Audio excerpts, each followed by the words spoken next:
கார்த்திக்னு ஒரு பையன் இருந்தான். அவன் 12th படிச்சுட்டு இருந்தான். அவனுக்கு படிக்கணும்னு புக்கை எடுத்தாலே தூக்கமாக தான் வரும். அதை பார்த்துட்டே அவங்க அப்பா இருந்தாங்க. அப்புறமா அவங்க அப்பா சொன்னாங்க, டெய்லி நீ ஒரு பேஜ் படி போதும், புக்கு ஃபுல்லாக படிக்க வேண்டாம் அப்படின்னு சொல்லிட்டாங்க. உடனே அவனும் சிரிச்சுக்கிட்டே ஒரு பேஜ் மட்டும் படித்தான். நெக்ஸ்ட் டே அதே மாதிரி ஒரு பேஜ் படித்தான். அப்படியே கொஞ்ச நாள் கழித்து ஒரு பேஜ் 2 பேஜ் ஆச்சு. அப்புறமா கொஞ்ச நாள் கழித்து 2 பேஜுங்கிறது 10 பக்கமாச்சு.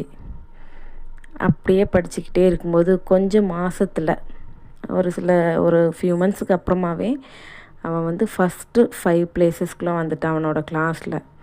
எல்லாருமே ஆச்சரியமாக கேட்டாங்க, எப்படிடா உன்னால் முடிஞ்சுது, நீ எப்படி ஃபஸ்ட்டு 5 பிளேஸில் வந்த அப்படின்னு கேட்டாங்க அவனோட ஃப்ரெண்ட்ஸ் எல்லாம்.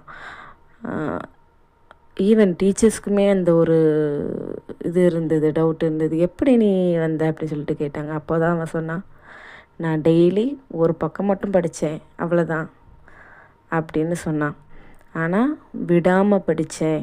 அதான் ஒரு சின்ன முன்னேற்றம் கூட ஒவ்வொரு நாளும் தொடர்ந்து இருந்துக்கிட்டே இருந்ததுன்னா கண்டிப்பாக நம்ம வாழ்க்கையில் முன்னேறலாம்.